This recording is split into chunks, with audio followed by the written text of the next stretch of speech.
Yo, what's up, ladies? This is Alex from Mindful Attraction 2.0. And in today's video, we're going to be talking about avoiding narcissistic men and emotionally toxic relationships. In general, it's avoiding a toxic man, all right? So, one of the most important reasons why this is important is because toxic men have emotional problems and mental problems, right? And emotional states and mental states are contagious and infectious, and that's why you have to avoid them. It's not that they're bad people, okay, a lot of them are shit people, but that the fact that they infect you, that's really the problem. They really do infect you. Like, if have you ever lived with narcissistic people?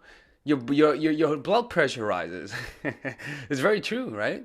The emotional so what you have to realize is that a lot of people get attached to these people, and the strategy that they use is unconscious. They don't know what they're doing, but the strategy that narcissistic people and people who are used to attracting abusive relationship, the strategy they use is actually kind of genius. And let me tell you what they do, right? Essentially, it requires an emotional attachment, right? And you become emotionally attached because of the representative that they give off. They look like great people, and you go off of by the appearances, right? And so what happens is that then you start noticing that they have a certain flaw, but because the flaw isn't really mature, which in this case he hasn't really shown you who he is, because you guys are starting to get to know each other. You sort of see it and you brush it off, and then after a while you start noticing that he does have problems, and rather than leaving, you have sympathy. You're like, oh no, he needs help because he's the victim. You see, the belief that he can improve and or that they are the victim causes you to want to help. But the problem is that they're beyond help. So you're in a situation that you will never win, because their mentality is what keeps them there. You see? So it first comes through you liking them, emotionally having some emotional attachment, and then they act like the victim. Oh, the world sucks, my life has been horrible. You feel sympathy, right? And then you try to help them. You start noticing that, oh wow, he's a nice person, but he drinks a lot. But I feel so bad. I want to help him out because he's such a nice person when he's not drinking. And then you try to help him out. He says bad things to you, and then he apologizes, and you feel bad, right? Depending on your self-esteem, depending on the level of your self-esteem, that's how much you're gonna feel bad, and then you're gonna want to take him back because you feel bad. That's the pattern that everyone falls into, right? And the problem is that if you stay in that relationship, you're either gonna collapse on him, you're either gonna change, like, because you are gonna change if you stay with him. Your personality is gonna change, or you're gonna cut it off. Those are the two options, right? So first of all, what I want you to do to avoid these kind of guys is this: avoid your instincts. Don't trust your instincts. Not avoid them, but don't trust your instincts 100%, right? Because a lot of the times your instincts, especially if you've been jaded, especially if you sort of been through a lot of shit in life, they're kind of fucked up and distorted, right? You don't know what's right or wrong, because you're always the measure that you use to make decisions in life is not based on your instincts, but based on what other people tell you, because you're used to having other people tell you what to do. Right? So your instincts are not really trained that well. You don't really trust them that much. So as a result, in this case, don't trust your instincts when it comes to guys, right? What I want you to do is to trust the facts. See if you can get actual facts about him, like at Facebook, the social media. See if you can actually look at his comment. I know it sounds creepy, but the reason why you want to do this is because it saves you time, right? It really does save you time. Talk to him. Talk to someone that he does know. Get information rather than going by your instincts. Ask him discreetly. Ask him discreetly, like, be like, hey, by the way, have you ever gotten angry all of a sudden for no reason? Like, just ask him random questions that don't look like you're asking him if he has temper problems, but you just saying it in a way that's fun. Like for example, like saying, truth or dare, have you ever hit someone out of pure fucking anger like that, right? Just randomly, but you're getting information, right? So I want you to proactively get information from the guy, not through using your instincts, but through actually finding things pragmatic and factual about him, right?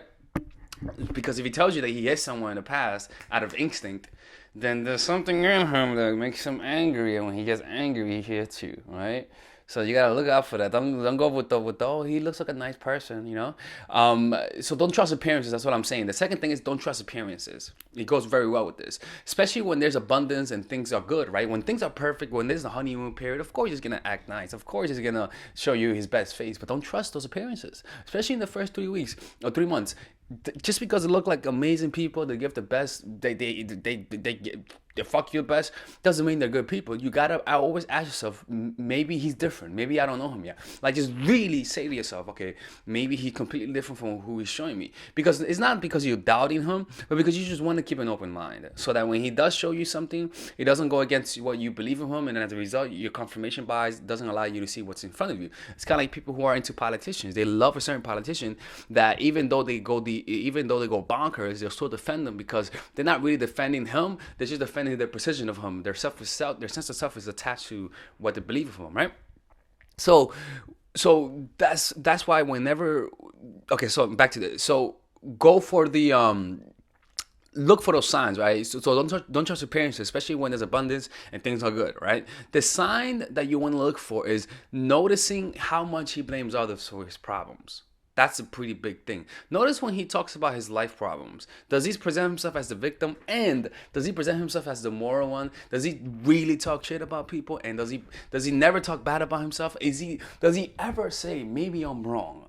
If he doesn't say that and he just blames other, and the way he tells his stories is in such a way that he's always the victim, because a lot of times when someone has an open mind, they'll say, yeah, I fucked up, maybe I did something wrong, I don't know, but the point is, you see, like, maybe I did something wrong, it's a consideration. But for these kind of guys, doing something wrong is not even a consideration. So you'll notice that they talk shit about their exes, they talk shit about their friends, they talk shit about people in their lives, right, without even saying maybe I'm wrong or showing any signs of humbleness. Right? So that's what you want to look out for. That's the biggest sign, in my opinion, right?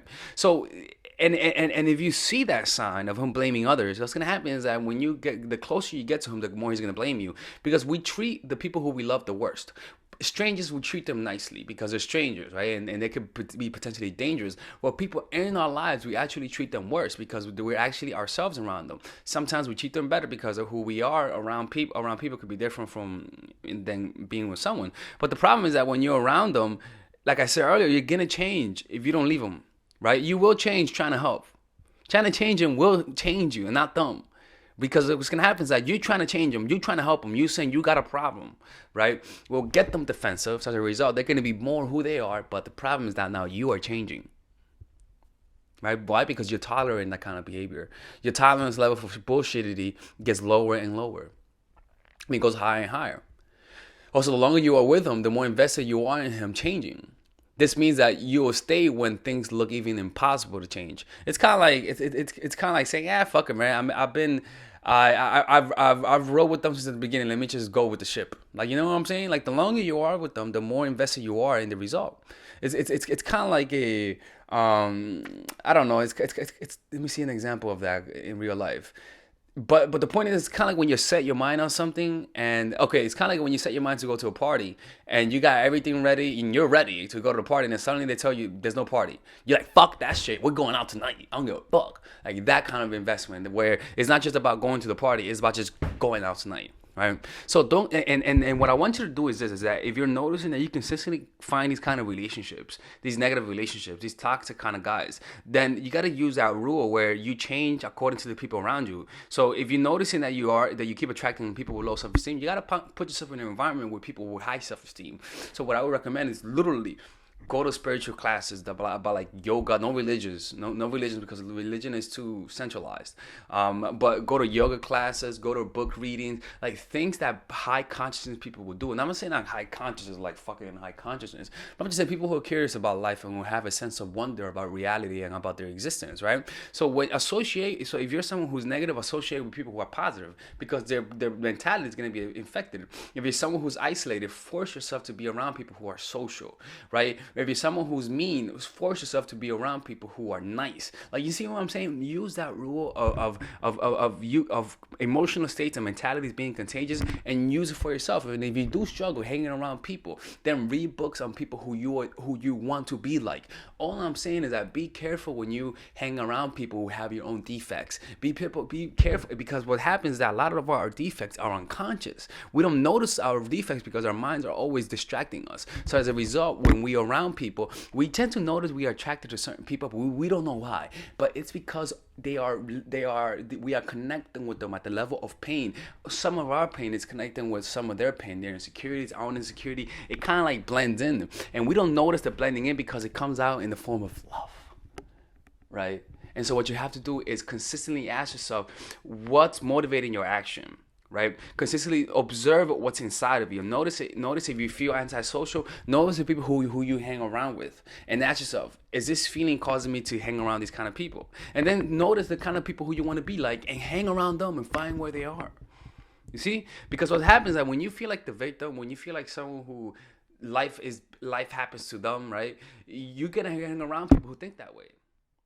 And what happens is that the people who you hang around with usually become your partners. And that's why I'm telling you, make it a real effort to hang around people with positive states. Seriously.